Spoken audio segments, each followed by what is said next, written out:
So, in the long run, what is more advantageous? Realistically, today we are going to discuss a vital question when it comes to swimming. What is more important, reducing your drag or increasing your power? In order for us to understand what is more important, we first have to have a loose understanding of hydrodynamics. So in this swimming sense, hydrodynamics is just the study of how our bodies move through the water. It's very similar to aerodynamics, and a lot of the principles carry over, but there are two main things that you guys need to focus on. Number one, water is 800 times denser than air, which leads to point number two, that you're going to need a hell of a lot more power to reach the same amount of speed in water as you do in air, and that any reduction in drag you experience in water is going to go further than that same amount of reduction in drag in air. So let's go over the three types of drag you're most likely to experience in swimming. We have form drag, which is what we think of. Basically, as your body moves through the water, you have to displace water, and displacing that water creates form drag, frontal drag. Then you've got friction drag, which is what you think about as the water moves across your skin. That's going to add a little bit of drag. And then finally, we have wave drag, which is essentially ties into surface tension on the water, and you create waves when you swim. Now, out of those three, by far, form drag is the most important drag when it comes to swimming. In fact, you could say that roughly 90% of the drag you encounter when you swim comes from form drag.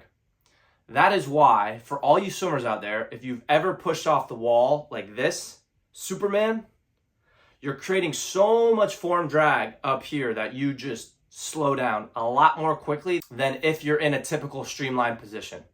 Okay? So, how can we go about reducing our form drag, and is it important? So now that we have a good understanding of what the three types of drag we're going to encounter are, the next question is it more important to increase power or to decrease drag? Now here's where the equation comes into the situation. Power to speed is cubed, power to drag is squared. So in a bubble, in a laboratory, adding power will always be more advantageous than reducing drag when it comes to speed. But let's actually dive into that now a little bit more. So in layman terms, if you wanted to swim twice as fast, you would have to add 8 times to your power output. Now, if you think about drag, if you're swimming twice as fast, you're going to experience 4 times the amount of drag that you would if you weren't swimming twice as fast, okay? So that's how the relationships are made. Here's the truth. You're a swimmer, you can only add so much power to your body. Think about this. Bench press. Going from a 100-pound to a 200-pound bench press for many people is extraordinary. You doubled your power output.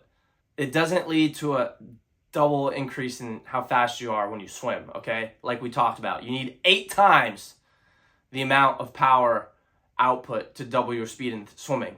And the bench press doesn't even correlate. Let's do something like a lat pull down, okay?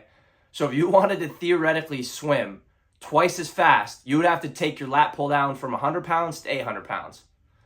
Now let's think about drag.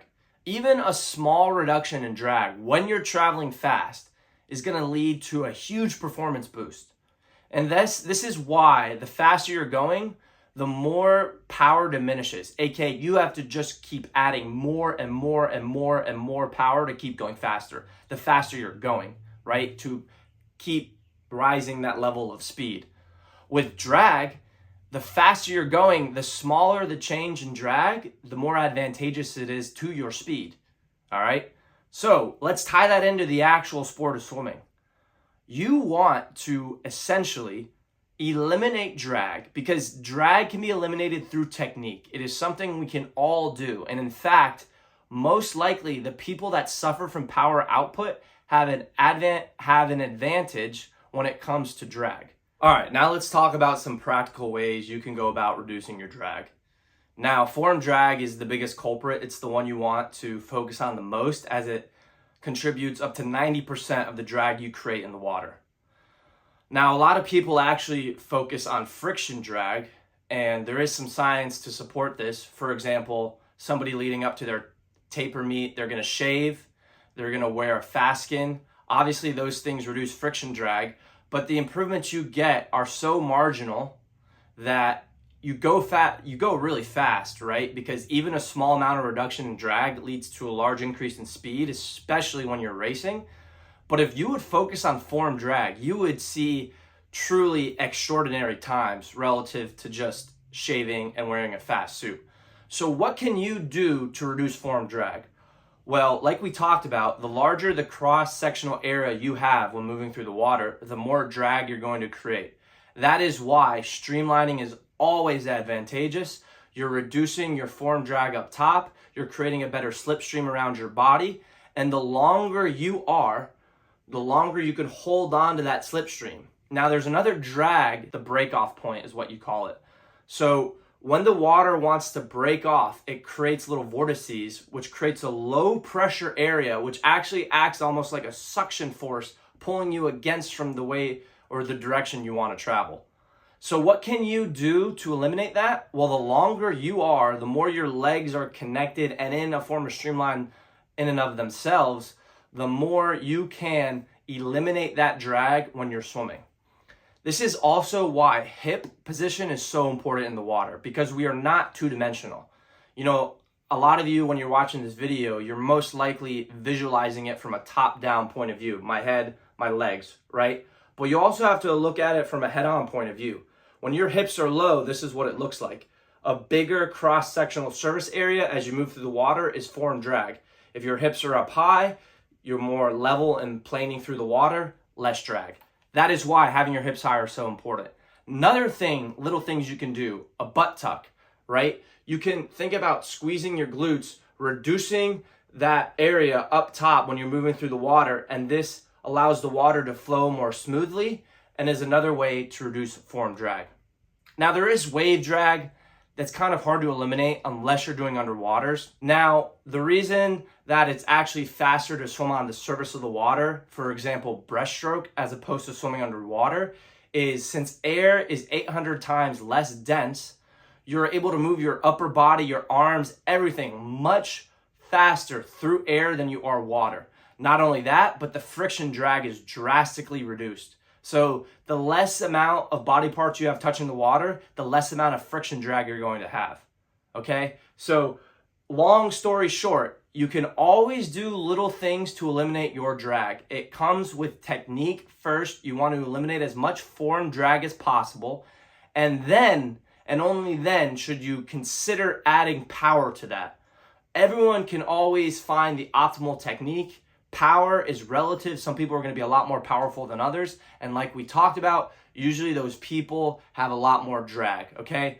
I'm a muscular guy. I'm able to create a lot of power in the water, but I also have to compensate that and understand that I'm also producing a lot of drag. So it's a balance between the two. So in the long run, what is more advantageous? Realistically, in a black and white scenario, power. That is why the sprint freestylers of the world are the strongest swimmers. They need to create the largest amount of power to go just a little bit faster, okay? So they're going a little bit faster, but their power is probably so much more than, let's say, a Leon. However, when it comes to distance, you definitely want to focus on eliminating drag. That is where technique comes into play. And so for most of you swimmers, you'll actually be better suited focusing on eliminating drag, and only then can you think about adding in as much power as possible to get you to that nth degree, right? So power is probably going to take you to your absolute limits, but you're going to have to add so much power to get a marginal improvement relative to reducing a small amount of drag is going to lead to a drastic improvement in your speed. So if I were you, I would focus on first getting your technique as crisp as possible and eliminating as much drag as possible. And then, and only then, when that is as good as you can get it, start adding in the power. And when you add in power, you will go faster.